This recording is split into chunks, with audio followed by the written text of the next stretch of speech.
sjukaste jag sett.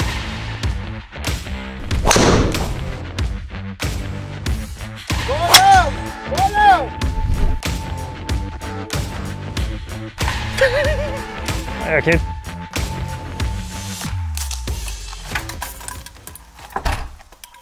Hej och hjärtligt välkomna till ytterligare en söndag med mig och Oskar. Yes. Det är söndag och det är Custom Club söndag och idag ska vi prata ännu mer utrustning. Fast inte vilken utrustning som helst. Inte vilken, det brukar ju aldrig vara vilken utrustning som helst. Och vi kommer inte prata klubbor idag. Vi kommer inte prata bollar eller wedgar eller greenlagare heller. Vi kommer nog toucha några av dem, kanske inte greenlagare. Ja.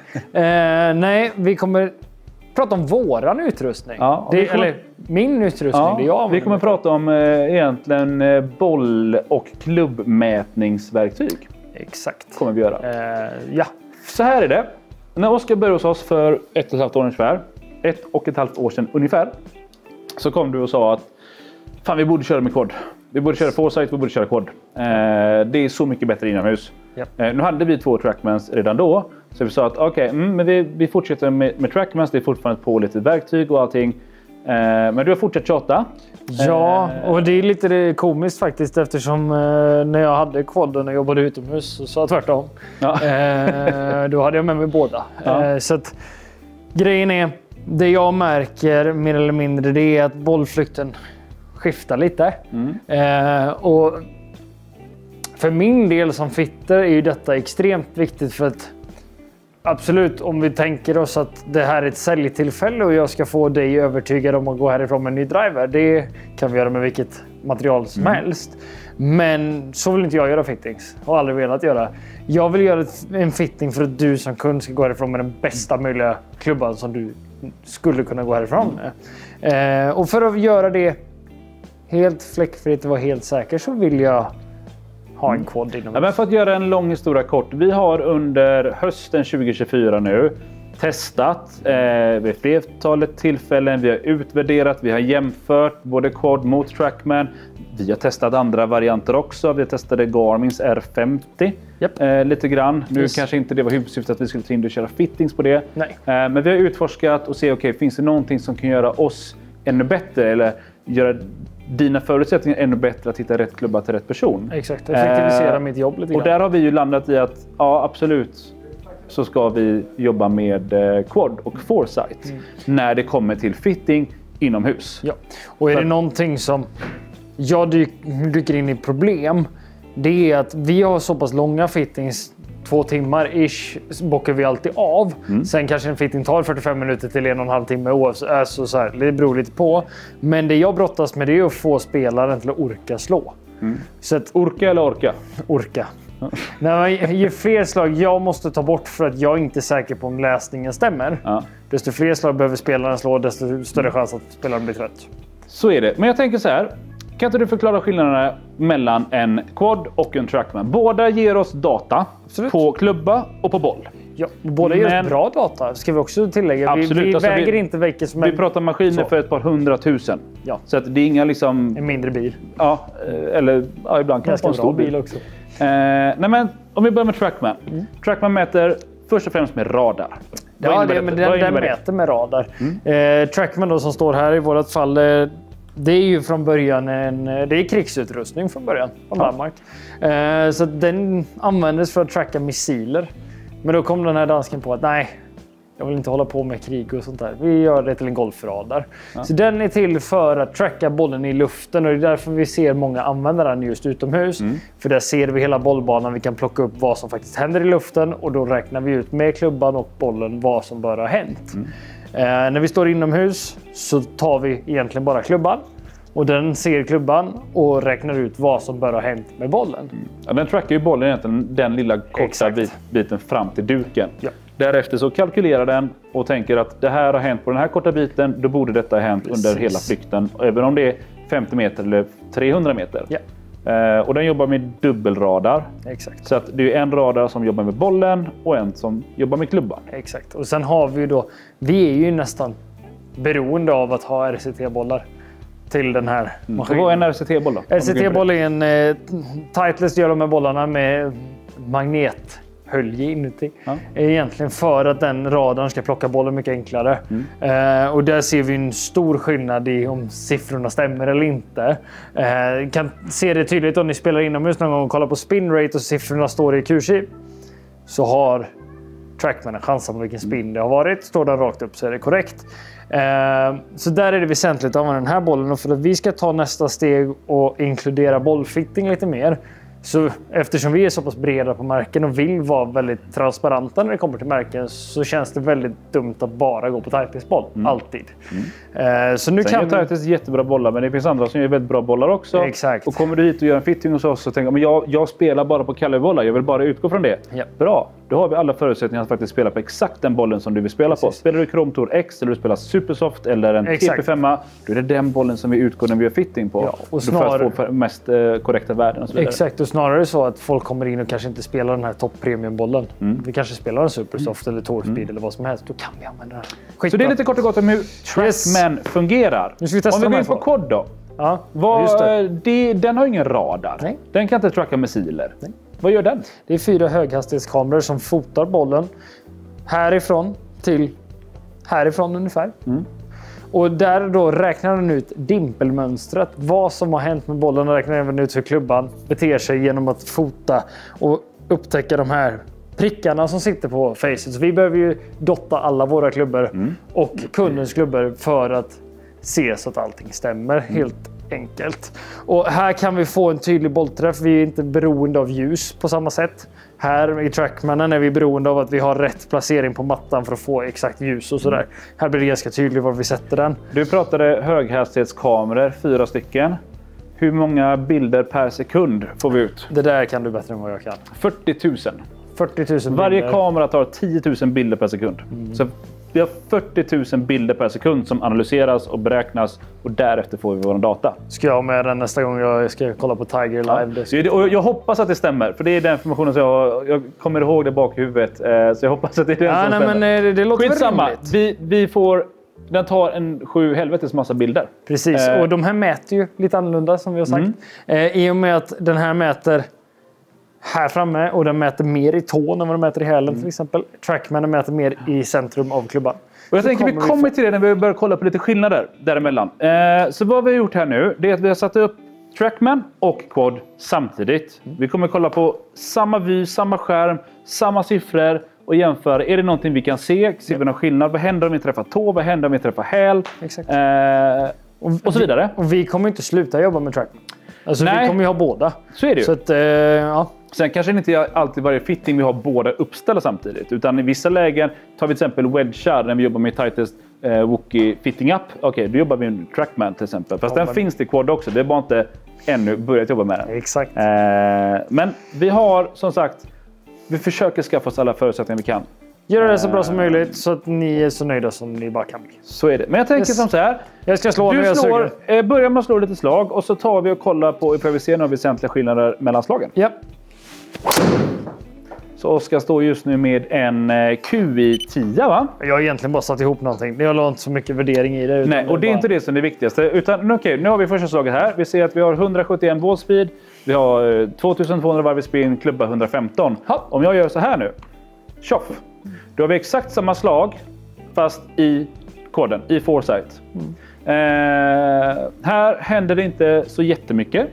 Nej, och det har ju vi märkt också. Alltså, en bra träff, nu är den ganska så centrerad. Händer inte supermycket. Nej, utan det är ju framförallt när vi kommer till de sämre träffarna. Alltså vi pratar höga träffar, vi pratar tåträffar, vi pratar hälträffar.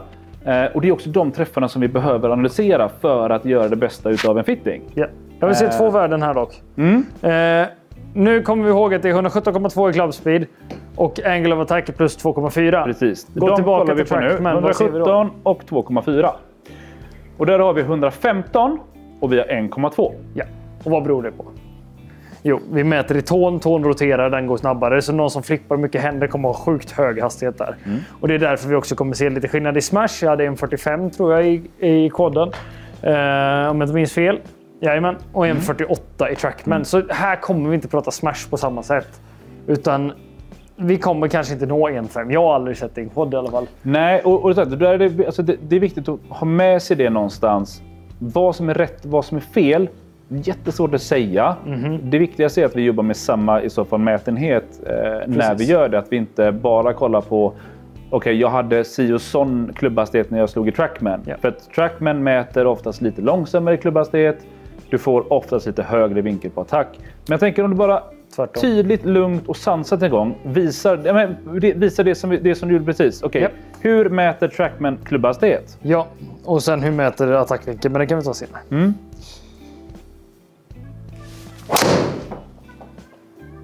Kolla vad han kan, vet du. Spikrak. Ja.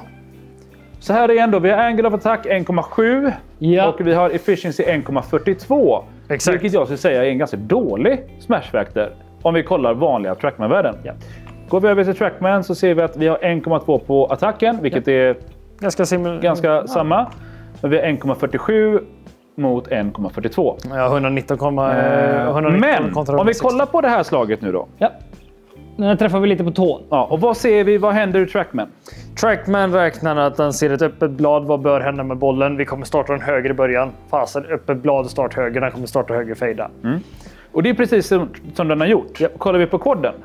Ja. Det är ett snöre. Ja. Det är frozen rope. Varför blir det så här? Förklara för mig och för alla andra. Lugnt och behärskat. Pedagogiskt och vackert. Så här. Men hur detta kommer sig? Jo, när en driver funkar på så här sätt, och det funkar alla klubbor mer eller mindre, men driven gör störst effekt på det. Ju mer massa vi har långt bak, desto mer kommer detta påverka också. Så att ser vi till en driver så vill bollen alltid skruva sig mot center. Om det är där vi har centervikten. Liksom. Så träffar jag tå så kommer bladet att öppna sig lite grann. Men bollen kommer vilja skruva sig inåt. Det ser vi i quaden, för den kan mäta den här så kallade gear-effekten. Precis, och vi kanske blir ännu tydligare om vi kan få upp den här. Men den sitter på tån. Liksom. Precis, där ser vi då till exempel att vi har en träff som är ute på tån. Vilket är min vanliga miss. Så att för min del då, om vi går tillbaka till Trackman. Hade jag sett den här till en spelare så kanske jag hade gått och tagit ett skaft som kanske har en tendens till att starta bollen med vänster eller någonting. Men i den här kanske inte. Så att, ja, vi tar men här är ett exempel. Och för att tydliggöra lite så här. Här är en av anledningarna varför faktiskt vi har valt att gå på linjen att vi kommer jobba i quad med foresight. Ja. För att vi bedömer att det som vi ser här, det är mer korrekt. Ja, men det är vår upplevelse i alla fall. Och vi får göra det valet också. Ja. För vi vet att Trackman, i och med att den mäter längre bak på klubban, den kan inte se bollträffen.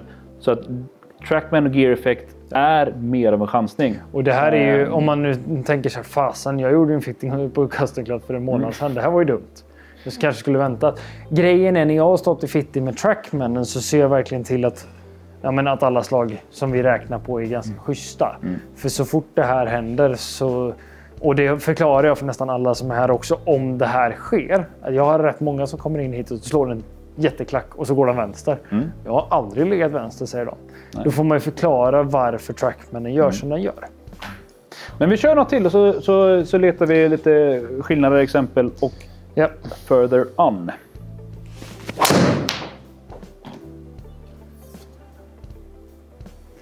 Här ser vi en liten kuttad fade. Gör vi. Och det ser vi där också. Ja, den är ganska bra träffad. Mycket. Men där har vi liksom, som vi var inne på från början. När vi har bra slag, vi har bra bollträff och så vidare. Ja. Då ser vi inte lika stora skillnader. Nej. Gör vi inte. Exakt. Utan det är framförallt som sagt när vi pratar lite sämre träffar. Försök att slå en klack. En ordentlig klack vill jag säga. Jag har träffat allting på tån så den lär ju bli bra om jag försöker det. Men vi testar. Ja, den är faktiskt klackad.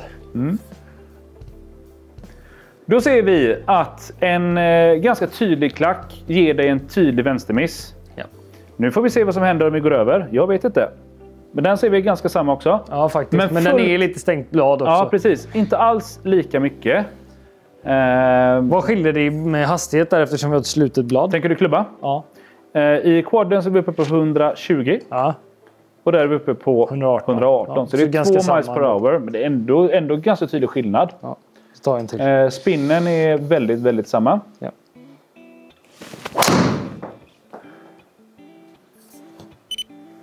Den är bara högt träffad. Här ser vi, ganska samma. Som sagt, det är 2 väldigt bra maskiner. Är det. Om vi kollar på några andra skillnader som vi ser fördelar när vi jobbar med quad. Jag tänker vi ska prata lite det här om boll igen. Ja. För jag ska inte säga att vi är låsta till att jobba med RCT-bollar i Trackman. Nej. Det är vi absolut inte. Nej. Men vi gör det helst för att vi vet att vi får bättre värden i Trackman när vi jobbar med RCT-bollar. Ja. Men en fördel som vi kan göra när vi står i en quad, det är att vi får faktiskt rådata på exakt den bollen som vi har framför oss. Exakt. Dock ska tilläggas, den tar inte gula bollar skitbra. Nej. Beroende på vilken typ av gul boll. Men fitting på gula bollar, det gör inte. Det kommer aldrig ske. Säger jag. Men det är en fördel just om du kommer ett tag. Jag spelar bara mina Strixon Q-Star. Jag tror du skulle säga det är en fördel. Du får aldrig gula bollar i våra fitting. Ja, det finns kanske de som tycker emot det. Ja, och det är ju någonting som vi vill jobba med mer också. För att bollen är en jätteviktig komponent i ditt golfspel. Oh ja. Det spelar som ingen roll om du har si eller så många klubbor, lofter hit och dit. Har du inte en väl anpassad boll, spelar samma boll hela tiden, så kommer ditt resultat också gå upp och ner. Eller snarare så här. Gör jag en fitting på en Pro V1 och du går ut och spelar Pro V1 X. Då kommer skilja sig. Ja. Eller om du går ut och spelar på en Florida-boll. Ja. Men folk gör ju det. Ja, det är himla tragiskt. Men jag förstår. Nej, lyssna på Oskar. Han säger det är tragiskt vad ordet han använder. Ja, men eller det är så kan man spela såna här, vad heter de? Refurbished. Sådana som ser ut som oktagoner nästan om man tittar nära på dem. Men jag vill bara poängtera det någonstans för en gång för alla. Snälla, oavsett om ni gör bollfitting eller inte, men spela på en samma boll. Ja, gillar du en boll, hittar du en boll. Ja. Jag har aldrig lyckats spela med samma boll länge. Spela med en likadan boll. Nej, men så här. Hellre välja den bollen för 200 kronor dussinet i så fall. Absolut. Om vi säger att nej, men jag har inte råd att spela på Pro. Jag slår bort för många boll. Ja, men spela en ny boll, spela en billigare boll då. Skitsamma. Men gör vi fittingen på den bollen du spelar så kommer det funka bra. Yes, vi slår någon med.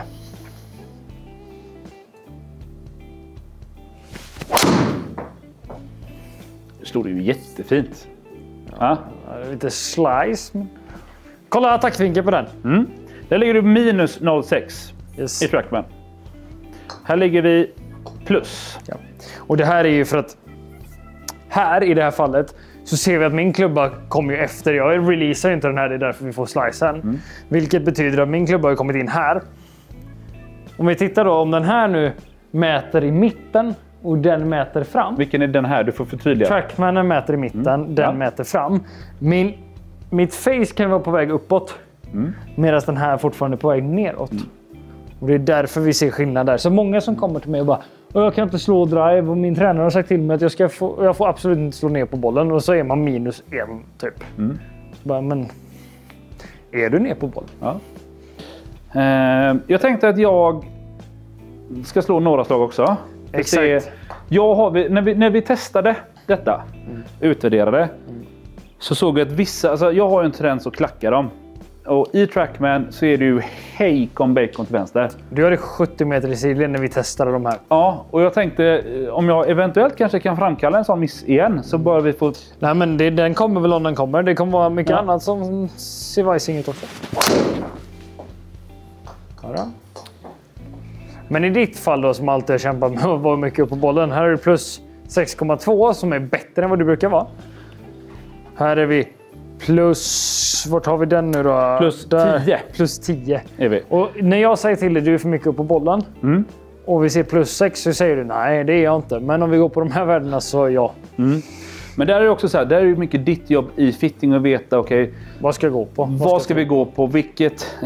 Vilken maskin mäter vad? Och så vidare. Ja.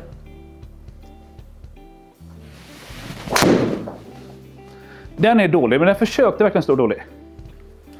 Den är nog inte bra någonstans. Nej, det är den inte. Men det är ganska stor skillnad om vi tittar på hur långt vänster den här går. Face to path minus 12. Face to path minus 3,2. Den är ganska intressant.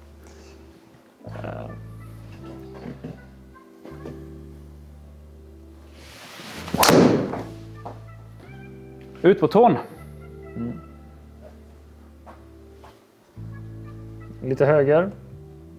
Här är ju en jätteintressant. Det är lite det här vi ville komma till. Här ser vi 2 helt olika bollflykter. Kolla här, det här är också intressant som fasen. Det här blir jag så här, okej, nu har Trackmanen chansat på spin rate. Och gett dig nästan 2000 varv på grund av att den räknat upp ett blad, eller hur? Ja, du som slår den här på hög tå. Ja. Kolla spin raten på GC-koden. 1000 varv. Det är bra. Det är bärget i den. Ja, den flyger bra. Men det ser vi där också. Men om vi kollar på, det är så lite som, nu har vi inte uppe den siffran. Men vi ser ju ganska tydligt. Okej, den här är 10 meter vänster om startlinjen. 40 meter är du ifrån. Ungefär. Och det är lite det här som vi vill komma åt. Ja. Att när vi gör inte fittings bara på tourspelare. Vi har vanliga människor, vanliga golfare, happy glada folk liksom. Som kommer hit och vill ha golfklubbor. Ja. Och då är det ju någonstans sådana här missar som vi ser. Och kan vi se de här missarna och känna att okej, det här är faktiskt, vi är trygga, vi vet vad som händer. Ja. Då kommer vi också kunna göra bättre fittings. Ja. Och kollar man på, alltså alla missar. Ja, men så är det ju. Alla missar. Och vissa missar mer än andra. Mitt mål här är ju att ge en spelare en så bra klubba som vi träffar bollen så bra som möjligt med. Hittar vi någonting som vi hittar sweet spot 9 av 10 gånger, då har vi någonting ganska bra. Då har vi någonting väldigt bra i Trackman och vi har någonting väldigt bra i koden. Och det är så jag alltid har gjort mina fittings och kommer alltid att göra. Så att ni som har gjort en fitting i Trackman, och vare sig ni har gjort den här eller om ni har gjort den någon annanstans. Personen som står där jag står vet förhoppningsvis vad den kan göra och vad den inte kan göra. Eller tvärtom med den då. Så att egentligen, jag tänker så återigen, har du gjort en fitting hos Oscar nu under året, vi har gjort en Trackman, så är det fortfarande fullt rimligt och rätt att det är en bra fitting. Detta är ett vidareutveckling för oss att jobba med quad för att kunna göra det ännu bättre. Däremot som sagt, har du kanske varit och gjort en fitting någonstans där vi köpt en Trackman och du har fått konstiga missar som du inte är van vid och personen som du har gjort fitting med kanske inte vet, kanske inte förstår, kanske inte är erfaren nog. Okej, då kan det säkert bli lite tokigt. Ja, men som sagt, det är på dåliga missar det händer. Bra missar, det är de slagen vi ska gå på. Vi ska få dem så ofta som möjligt. Ja, men så är det ju. Och vi gör ju inte detta för att säga att Trackman inte är bra. Nej. Trackman är magiskt. Ja. När det kommer till mycket. Vi har valt nu att fortsätta att köra fittings i quad. För att vi tycker att det är ett bättre verktyg. Framförallt när vi jobbar inomhus. Ja, och vi kommer jobba dubbelt lite grann. Ja, vi kan jobba så här. Vi kan jobba så här, vilket jag inte tror att vi kommer göra så jättemycket eftersom vilka siffror ska man gå på och så vidare. Utan jag tror att vi kommer hitta tillfällen där det kommer in en spelare som är ganska erfaren och alltid gjort fittings i Trackman. Den kanske fortfarande vill göra en Trackman. Och det är helt fine. Ja, men så är det. Man känner igen vissa siffror. Vad tittar jag på i Trackman? Till exempel Trackman har Optimizen, en jättebra funktion. Som vi också kan jobba med. Och jag har väldigt många som jobbar efter jag ska få bättre smash. Tar jag upp den här så kommer de gå härifrån med en jättedålig självförtroende. Ja, men där gäller det också att vara en fitter som är lite rutinerad och kan förstå saker och ting. Exakt. Så är det. Men så är det egentligen bara för att upplysa, informera, kanske till och med utbilda lite. Vad skiljer olika launch monitors? Vad skiljer de sig? Och när vi tar QE10 som till exempel är med twistface. Vad är twistface och vad ska det göra? Det ska ju påverka gear-effekten på ett positivt sätt. Har vi då en quad som kan mäta gear-effekt så är vi ett steg bättre. Så är det. Så att från och med egentligen 2025 så kommer vi köra alla våra fittings i Foresight och quad som bas. Korrekt. Och har ni mer frågor om det så är det bara att höra av sig. Annars så tänker jag att vi nöjer oss så för idag. Ja, så är det. In och boka fittings med. Ja. Ha det gott! Ha det fint! Hej!